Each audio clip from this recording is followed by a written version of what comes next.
Welcome to Ahead of the Curve. I'm Susan Lisovicz. Today we're focusing on how Europe should handle its massive debt crisis. Here to talk about it is Stanley J.G. Crouch. He's CEO of EXP Wealth Enhancement, which is owned by Aegis Capital, where he's also Chief Investment Officer. Welcome, Stan. Thank you, Susan. It's great to be here. Well, we need somebody to figure it out. It seems like the smartest minds in Europe can't. What you say should happen is that Europe should take a page from what happened in the U.S. just 3 years ago in 2008. Overwhelming force. They're not doing that, and they haven't done it for 2 years, and I think that's a big problem. It's sort of prolonging the agony. Yes, it is. And I think the difference is there are so many disparate groups in Europe. All of the nations have their own say in the matter through the treaties and the agreements that have been previously made. The bottom line is the Eurozone, the European Union, and the euro currency was never built for crisis, and now it's showing. That is for sure. Well, what happened in the U.S. essentially, and it was certainly not very popular at the time, still not very popular now, is that the Federal Reserve, the Treasury Department, strong-armed Congress and said, if you don't allow us to pump billions, hundreds of billions into the economy, we may not have a financial system.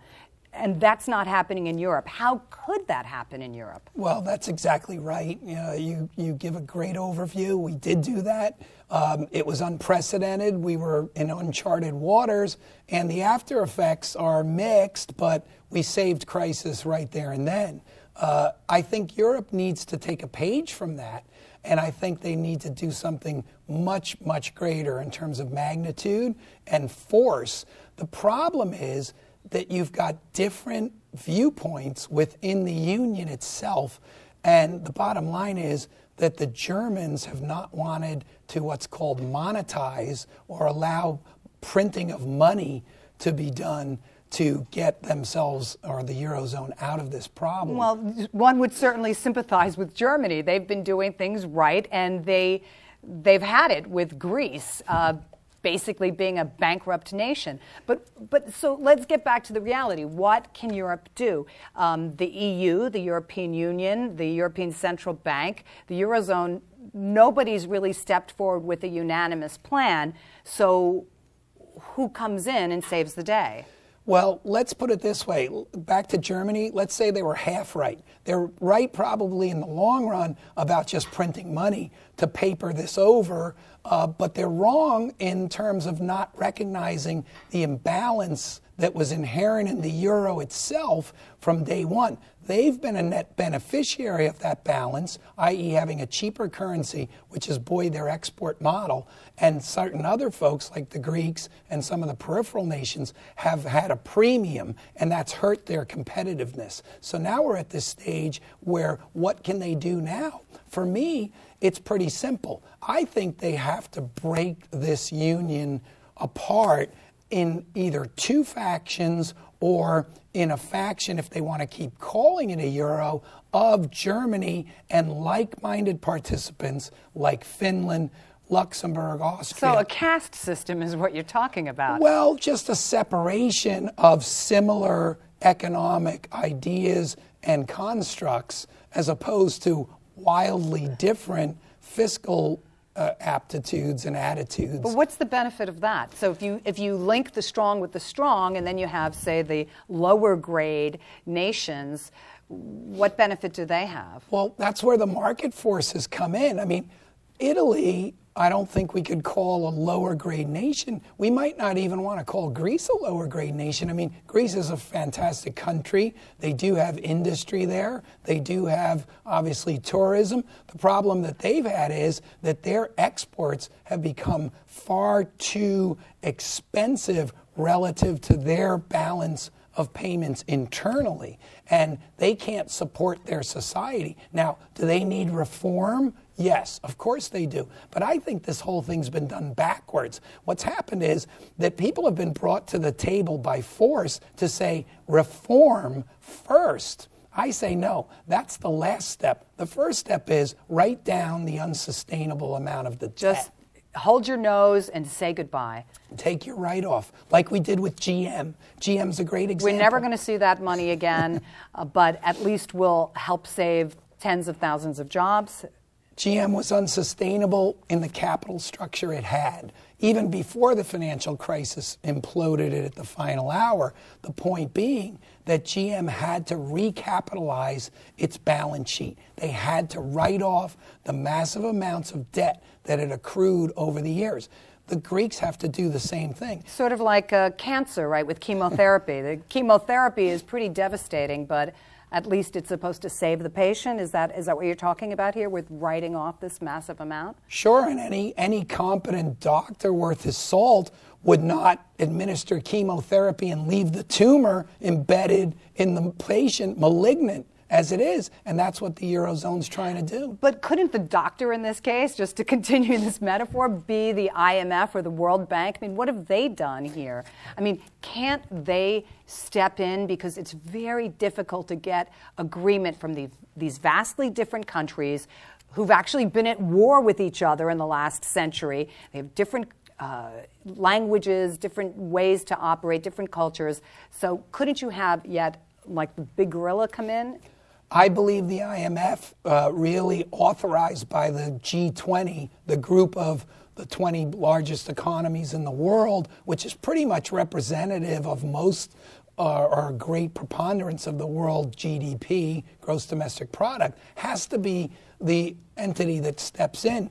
Because there's two reasons that I think that's logical and authorized under the strictures and what set all these bodies up. The first is, this is a crisis. This is a debt crisis. The International Monetary Fund's mission was to stand as a crisis management facility from really post-World War II when it was formed in the mid-40s. The second thing is that since we're in a globalized economy, the G20, all the members, the U.S., Canada, Mexico, China, South Korea, all of those, South Africa, India, all of those disparate economies have a huge stake because now we are very much globalized.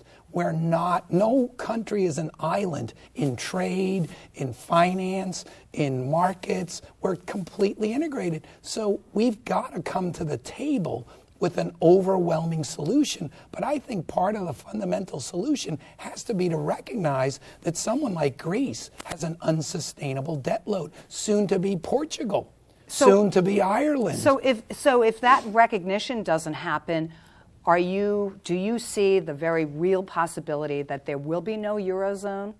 I think that there could be what's the worst case scenario, a disorderly breakup. That's where the people of the country, like Greece, like Portugal, like Ireland, potentially even Italy and Spain, say, we've had enough. We are going to dis ourselves from this. We're going to disband this currency. We're not going to be part of it. We're going to go on our own. We're going to default on our debt, and we're going to come back to fight another day as a peso, as a drachma, as a punt in the pre-euro currency makeup. But you know that would be the worst case scenario because that would beget some disorder, as you say, which would beget panic, which compounds very quickly. That is not something that I think anybody really wants. So ultimately, was this a bad idea, that this is really the dark side of free trade? It's both free trade and the euro specifically. Here's the issue. It was a bad idea in hindsight because it didn't have the fiscal combination. It only had the monetary combination. And unless you controlled taxation and spending as well in the underlying nations, one monetary union is not enough. You've got these other issues which are not taken care of. Now, as far as free trade goes, that's a whole other kettle of fish, so to speak. But the point is, we've married globalization.